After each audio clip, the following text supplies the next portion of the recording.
దేశంలో first phase ఎన్నికల ప్రచారం ఇవాల్టితో ముగియనుంది. 21 రాష్ట్రాల్లో 102 లోక్సభ స్థానాలకు పోలింగ్ జరగనుంది. చివరి రోజు కావడంతో ఎన్నికల ప్రచారంలో పార్టీ అగ్రనేతలు పాల్గొంటున్నారు.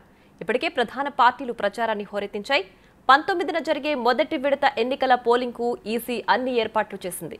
ఎటువంటి అవాంఛనీయ ఘటనలు జరగకుండా జాగ్రత్తలు తీసుకుంది. ఇదే అంశానికి సంబంధించి మరింత సమాచారం మా ప్రతినిధి శివ లైవ్ లో అందించడానికి సిద్ధంగా ఉన్నారు. శివ, చెప్పండి, ఇవాల్టితో లోక్సభ ఎన్నికలకు సంబంధించి మొదటి విడత ప్రచారం ముగియనుంది కదా, దీనికి సంబంధించి డీటెయిల్స్ ఏంటి? ప్రియా, నేటితో మొదటి విడత లోక్సభ ఎన్నికల ప్రచార కార్యక్రమం సాయంత్రం 5 గంటలతో ముగియబోతోంది. 19వ తేదీ నుంచి మొదటి ఫేజ్ ఎన్నికల పోలింగ్ ప్రారంభం కాబోతోంది. మొత్తం 21 రాష్ట్రాల్లో 102 లోక్సభ నియోజకవర్గాలతో పాటు అరుణాచల్ ప్రదేశ్లోని 60 అసెంబ్లీ స్థానాలకు మొదటి ఫేజ్లో ఎన్నికలు జరగబోతున్నాయి. 19వ తేదీన ఎన్నికలు జరగనున్న నేపథ్యంలో ఇప్పటికే కేంద్ర ఎన్నికల సంఘం అన్ని ఏర్పాట్లు చేసింది. గతంలోనే ఎన్నికలు షెడ్యూల్ ప్రకటించడానికి ముందే మొత్తం దేశవ్యాప్తంగా ఎన్నికలు జరగబోయే అన్ని రాష్ట్రాల్లో లోక్సభ నియోజకవర్గాల్లో కూడా పర్యటించి అక్కడున్న పరిస్థితులను కొత్తగా ఎవరైతే ఓట్లు నమోదు చేసుకున్నారో నూతన ఓటర్లకు సంబంధించి మరోవైపు ఓటింగ్ శాతం పెరుగుతున్న నేపథ్యంలో ఓటర్ల సంఖ్య పెరుగుతున్న నేపథ్యంలో ఆయా ప్రాంతాల్లో పోలింగ్ కేంద్రాలు పెరగడం, సమస్యాత్మక ప్రాంతాలను గుర్తించడం, ఆయా ప్రాంతాల్లో పోలీసు భద్రతను పెంచడం, ఎక్కడికక్కడ అన్ని రాష్ట్రాల్లోని జిల్లా కలెక్టర్లతో అన్ని జిల్లాల కలెక్టర్లతో పోలీసులు ఉన్నత స్థాయి అధికారులతో అందరితో సమావేశమై ఎన్నికల నిర్వహణకు సంబంధించి అన్ని ఏర్పాట్లు చేశారు. దేశవ్యాప్తంగా కూడా ఏర్పాట్లను ఎప్పటికప్పుడు కేంద్ర ఎన్నికల సంఘం పర్యవేక్షిస్తోంది. అన్ని చోట్ల చెక్ పోస్టులను ఏర్పాటు చేసి వాహనాలు తనిఖీ చేయడం కానీ, డబ్బు స్వాధీనం చేసుకోవడం, మాదక ద్రవ్యాలు, మద్యం, మొత్తం బహుమతులు, గోల్డ్ కానీ ఇతరత్ర సామాగ్రిని బహుమతుల రూపంలో ఎన్నికల ఓటర్లకు పంచడానికి తరలిస్తున్న సామాగ్రిని కూడా ఎప్పటికప్పుడు కేంద్ర ఎన్నికల సంఘం స్వాధీనం చేసుకుంటుంది. దానిలో భాగంగా ఇప్పుడు మొదటి విడత ప్రచార కార్యక్రమాలు ముగియబోతున్నాయి. సాయంత్రం 5 గంటలతో ముగియనున్న నేపథ్యంలో 19వ తేదీ ఉదయం 7 గంటలకు ఎన్నికల పోలింగ్ అనేది ప్రారంభం కాబోతోంది. మొత్తం 21 రాష్ట్రాల్లో 102 లోక్సభ నియోజకవర్గాలకు ఎన్నికలు జరగబోతున్నాయి. ఈ 21 రాష్ట్రాల్లో కూడా 10 రాష్ట్రాలకు సంబంధించి మొదటి విడతలోనే లోక్సభ నియోజకవర్గాలకు సంబంధించి ఎన్నికల పోలింగ్ అనేది కంప్లీట్ కాబోతోంది. మిగతా 11 రాష్ట్రాలకు కూడా రానున్న 2వ విడత 3వ విడత సంబంధించి ఎన్నికల్లో థర్డ్ ఫేజ్ మొత్తం 7 ఫేజ్లలో ఈ ఎన్నికలు నిర్వహించబోతున్నారు. మొదటి ఫేజ్ కింద 21 రాష్ట్రాల్లో జరగబోతున్నాయి. ఇటు తమిళనాడు మొదటి ఫేజ్లో ముగియబోతోంది.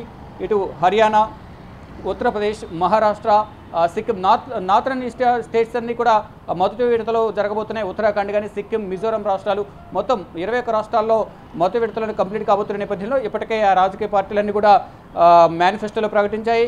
ఓటర్లను ప్రసన్నం చేసుకునేందుకు ప్రచార కార్యక్రమాల్లో అనేక హామీలను, తాయిలాలను ప్రకటిస్తూ వస్తున్నారు. ఇక ఈ ఎన్నికల ప్రచార పర్వం అనేది మొదటి విడతకు సంబంధించి సాయంత్రం 5 గంటలతో ముగియబోతున్న నేపథ్యంలో మొత్తం ఇప్పటికే అగ్ర పార్టీలకు సంబంధించిన అగ్రనాయకత్వం ఇటు జాతీయ పార్టీలకు సంబంధించి కానీ, ఇటు మోడీ, ప్రియాంక గాంధీ, రాహుల్ గాంధీ, మల్లికార్జున ఖర్గే వీరందరూ కూడా ఎక్కడెక్కడ ప్రచార కార్యక్రమాల్లో పాల్గొంటున్నారు.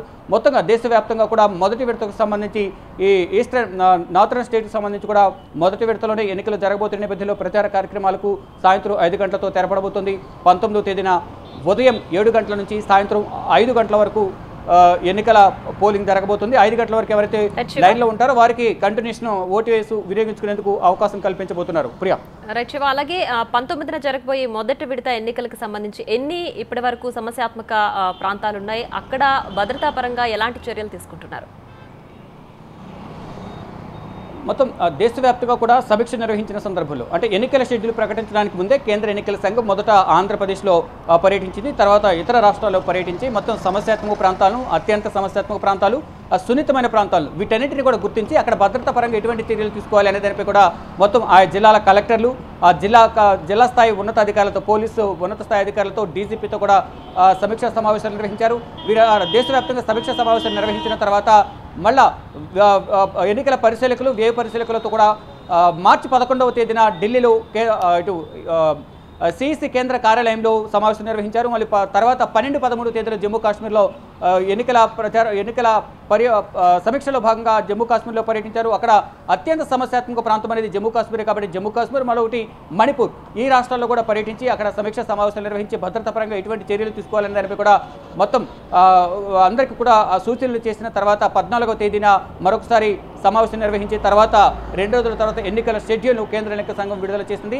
ఇక మొదటి విడత కింద 27వ తేదీన మొదటి నామినేషన్ల ప్రక్రియ ప్రారంభమైంది. తర్వాత 30వ తేదీతో ఎన్నికల నామినేషన్ల స్వీకరణ కానీ ప్రక్రియ కానీ ఉపసంహరణ కానీ నామినేషన్ ప్రక్రియ కంప్లీట్గా 30వ తేదీతో కంప్లీట్ అయింది. ఇప్పుడు ఎన్నికల ప్రచారానికి మొదటి విడత ఎన్నికల ప్రచారానికి కూడా ఈ రోజుతో తెరపడనున్న నేపథ్యంలో మొత్తం సమస్యాత్మక ప్రాంతాలను గుర్తించి అక్కడ పటిష్టమైన భద్రతను అయితే కేంద్ర ఎన్నికల సంఘం ఏర్పాటు చేసింది. Priya. Right Shiva, thanks for the updates.